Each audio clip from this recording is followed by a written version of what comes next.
Hello.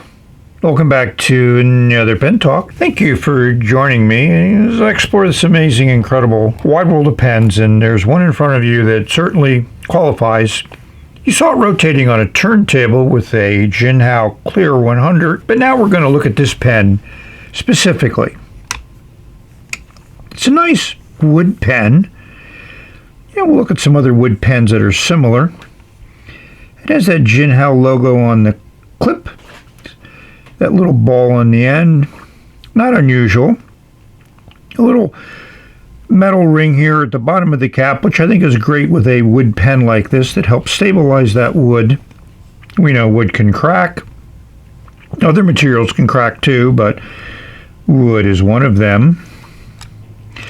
1 1/4 turns, which is really nice to get the cap off. And we'll see what makes this pen is that stacked nib. They call it a 2.5 millimeter, and we'll take a look at if it lays down 2.5 millimeters of ink. We're going to be very interested in that. Metal threads here, plastic threads in the cap, plastic liner. A little ring there at the bottom of the section. I mean, this is an interesting pen. And what makes also interesting is Jinhao has now put the model designation on that little metal insert part of the section that holds in the converter and also screw in nib assembly. Something new, and Kaiglu 316 did it many years ago. It's a branded Jinhao converter. Again, nice pen, but what really makes it is the nib. The pen came packaged very simply in this cellophane outer sleeve, and there's the designation of the pen. Nothing that says Jinhao on here. Looks like someone has taken that Jinhao model 9035 and used it for their stacked nibs. They also use some other Jinhao models. Here's some of those that I found. Interesting as they're now a new player in the Chinese pen market. So I've taken the Jinhao apart as much as I'm going to. All the bits and pieces are well done, as we've tend to expect from Jinhao. Nice metal ring there at the bottom of the wooden cap.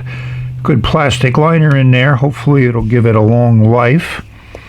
And the same situation here with the barrel. Feels good, nice and polished. Just a standard branded Jinhao converter. Nothing special there, but I find a section to be quite interesting. It's the first time I've seen Jinhao branding on that metal piece of the section, kind of like a Kaiglu 316 did a while ago. And of course, that unbelievably amazing double layer nib that we're going to be looking forward to inking up and putting that puppy to play with some great inks. This didn't unscrew. I'm not pulling it out. Who knows what we need to do for it, but we're going to put some ink in this puppy and then we'll see what happens.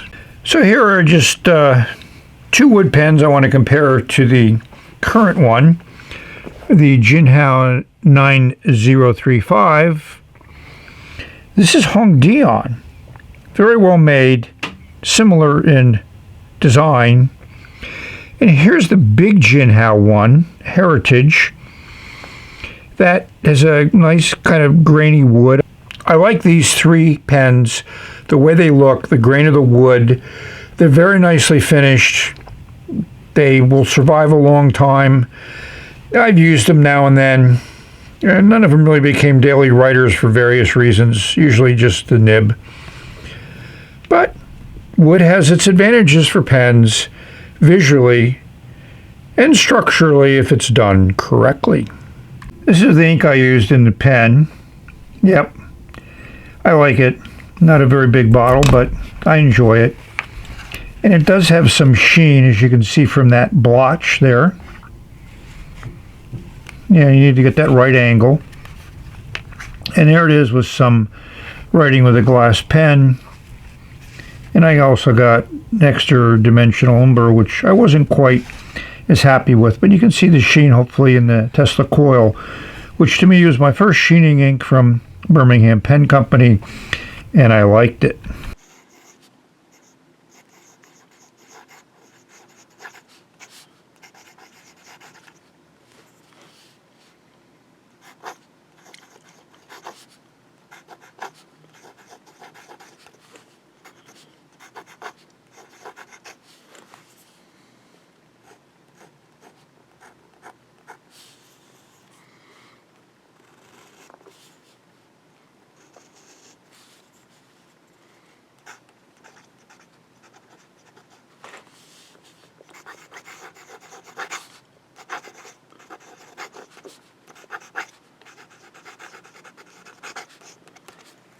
This nib will take some serious time to learn to write with. It is a very wide line. Here it is widest, which is pretty much a normal angle that I would hold the nib for writing. It's 1.8 millimeters. You got to write big to use this nib properly. If you hold the pen more vertical, you'll see it's a fine to extra fine line. Gets a little scratchy. It's very smooth at a normal writing angle. It's also a fairly wet nib, which is what you would expect. Certainly the ink flow keeps up. And, you know, it's with these specialty nibs, a lot of people might want them, but you got to remember that they're going to require a specific type of writing, doodling, sketching, whatever it is that you're going to be doing to put down ink. You know, you need to learn how this nib is going to work. I call it, you need a practiced hand, one that knows the angle, takes account to it. I tend to be sloppy in my writing, as probably all of you have noticed, but, you know, I just enjoy the nib. I enjoy the ink it puts down, and this Interstellar bronze, it's a nice color, works well.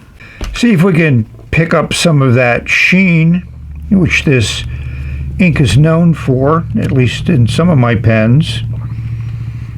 Hopefully that's coming through. I will need to look at it on the computer to tell. So I think the Birmingham ink works well in the pen, but if you hold it really vertical, it still lays down a pretty wide line. And if you go more horizontal, that line changes. And that's one of the, I guess, qualities of this nib that some people might like.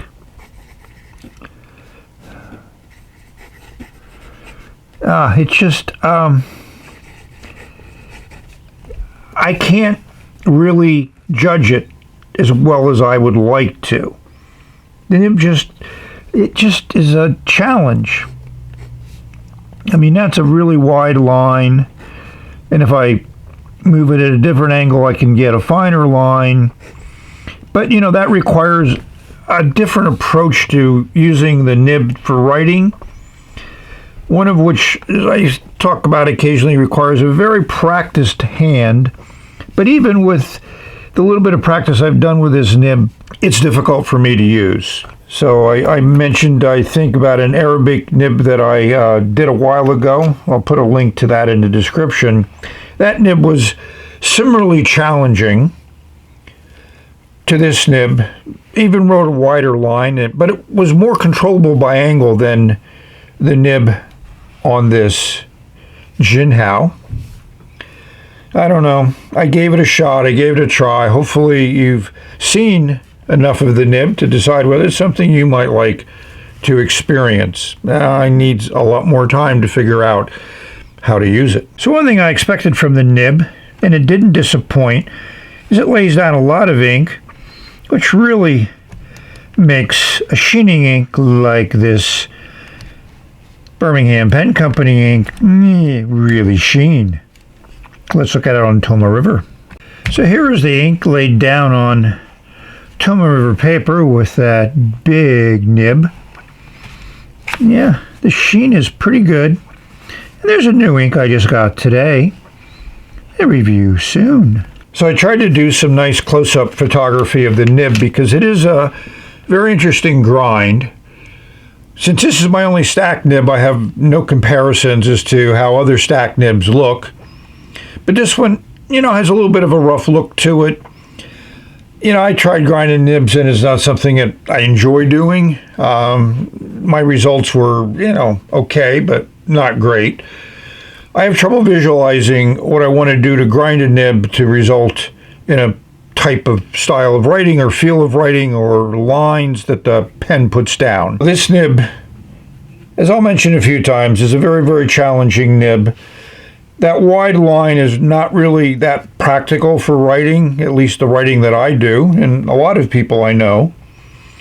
Some of my letters, if the writer used this pen, I would not be able to read them at all because of the way they write. Could they change their writing? Yes. Could anybody adjust their writing? Obviously, you could do that, but it's a challenge.